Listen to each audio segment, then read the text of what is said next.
Hey, let's talk about the best and worst Chardonnays under $25. I've got a bunch for you. I have a bunch that I recommend, several I don't, and a few splurges for those who want to go above that $25 limit. Let's do this.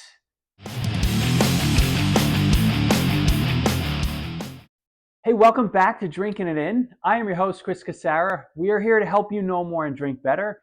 And today we're going to talk about the best and worst Chardonnays under $25. And I guess these are my favorite and least favorite under that price point. And then I'm going to throw in one, two, three, four splurges at the end.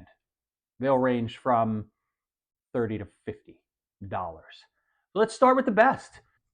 When I think about Chardonnay, right, it's a bit polarizing, right? Chardonnay, people either love it or hate it. I think if you kind of got your exposure to Chardonnay on really buttery, oaky ones, and you either, and you went one way or the other, that may color your opinion, but there are so many styles of Chardonnay out there. And, particularly for me, I enjoy a nice, clean, unoaked Chardonnay. I also enjoy Chardonnay that does have some oak and some butteriness, but not too much, right? If it goes too much, too far, then I'm not into it. So you'll notice a pattern with these wines in that most of them, they do have some oak. They'll be controlled, right? So hopefully that aligns with your palate. And let's get into the list. I'm going to start with La Crema, right? We've talked about La Crema before on this channel. Always reliable, whether it's the Monterey or the Sonoma Coast version. They do just a great job for a big brand. They always make delicious Chardonnays.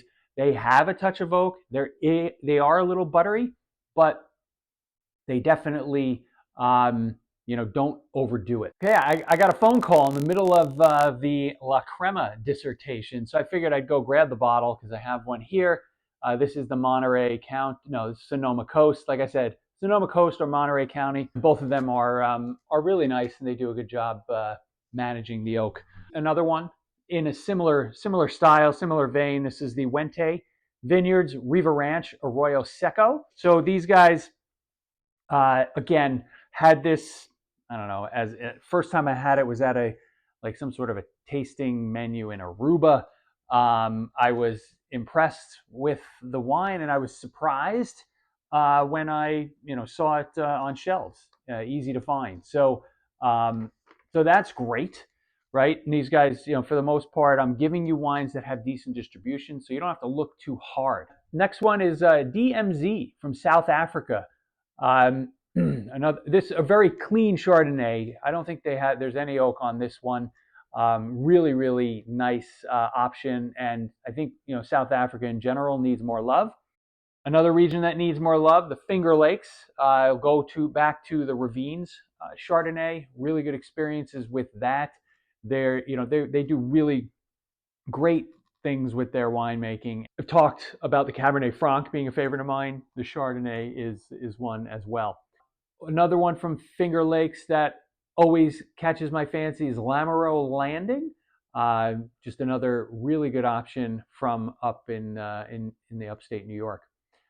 La Follette Vineyards, they're Los Primeros Chardonnay. So La Follette, a well-known Pinot Noir producer, a very good Pinot Noir producer. They're Los Primeros, Chardonnay comes in under that $25 mark and is just a really great wine. Keep going. We're going to stay in California. Austin Hope from Paso Robles.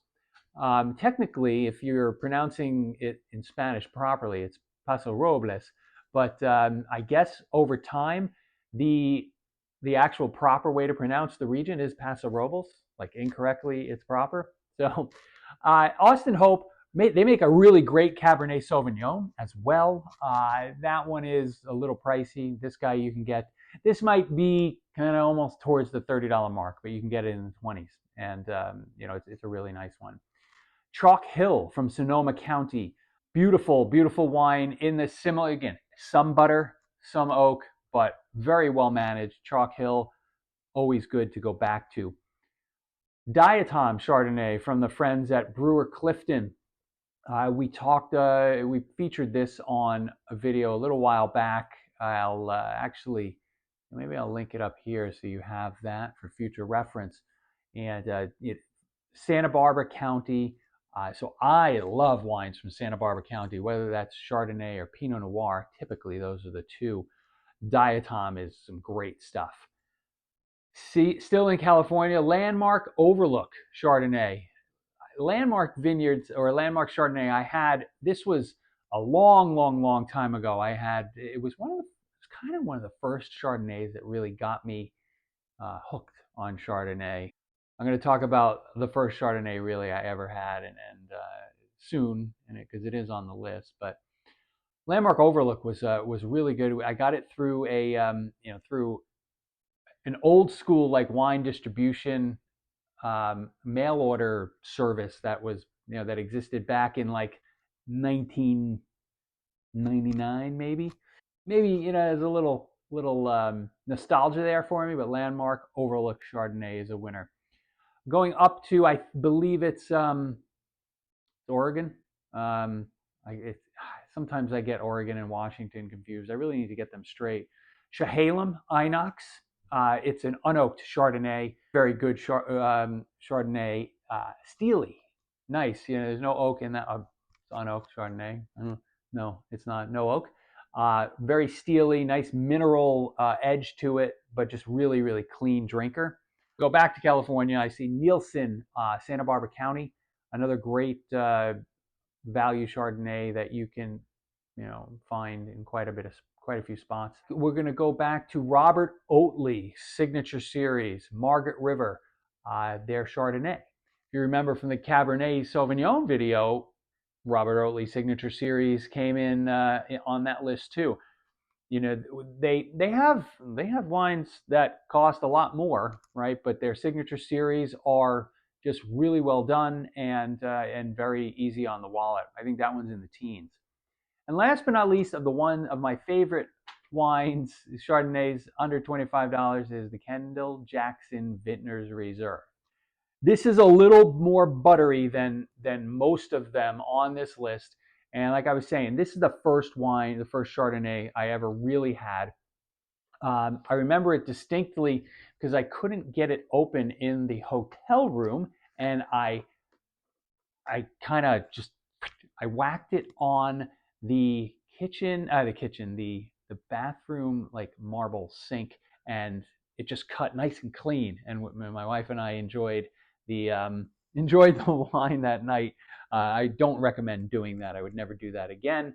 After all this time has passed, they're so consistent, and even though it does have a lot of not a lot of oak, even though you need to enjoy oaky, buttery wines in order to enjoy the Kendall Jackson. I still enjoy it. I still buy it every now and then, so that's cool. What do you want to do, the worst or the splurges? Let's do the splurges. We'll end with the worst one. Splurges. Evening Land Seven Springs, Walla Walla. Just a stunner. The Evening Land wines, whether it's Pinot Noir or Chardonnay, are just immaculate. I think, for something that's going to cost you $40 or so, it's well worth the price, well worth the splurge. Brewer Clifton, Santa Rita Hills. So we talked about Diatom. It's sort of like it's associated with Brewer Clifton, a bit broader in terms of their reach and their case production.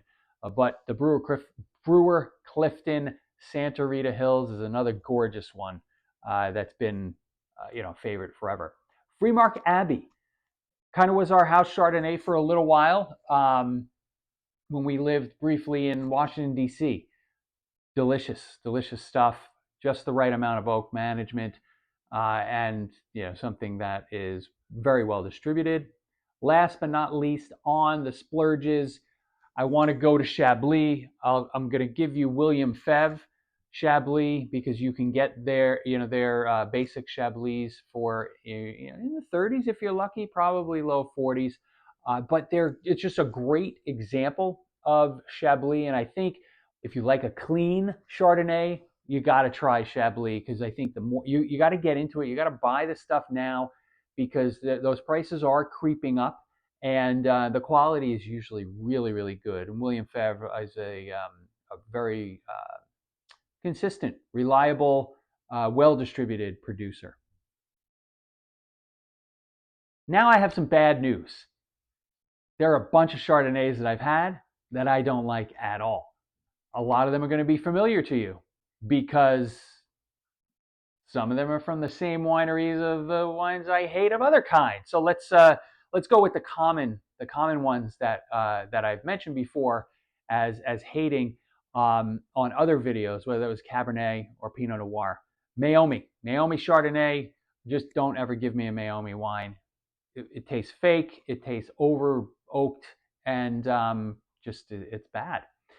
Josh, I don't want to see a Josh Chardonnay. So funny story. We came back. I opened my parents' fridge on Christmas to put a couple of drinks in the fridge, like some sodas or seltzers or whatever. And what do I see on the door? Is a Josh Cabernet Sauvignon. It was probably in their fridge for like 3 weeks. I did make sure that that it was a gift. Somebody brought it over to them, and that they didn't actually purchase it, because I've discussed with my parents that they should not do that. But the Josh Chardonnay is just again, it's usually I've had it twice. Both times it was really off balance, and I would not recommend you buy it.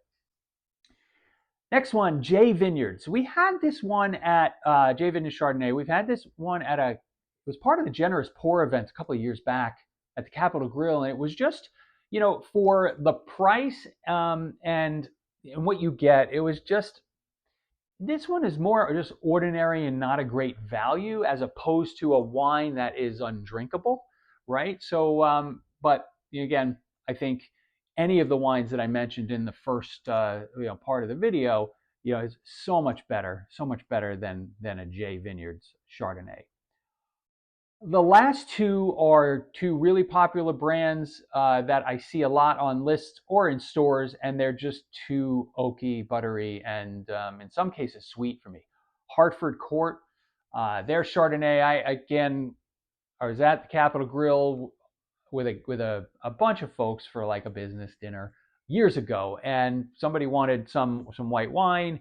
I chose the Hartford Court. I kind of had a conversation back and forth with the server.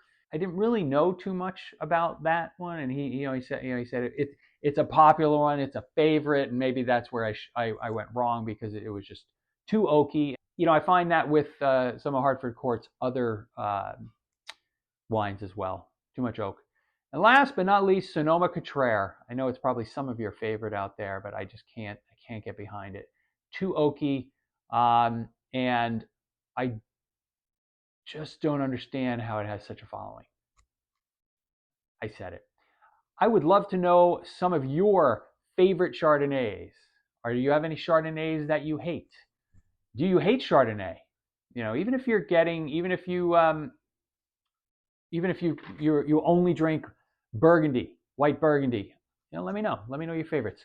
And thanks for joining, and I'll see you soon.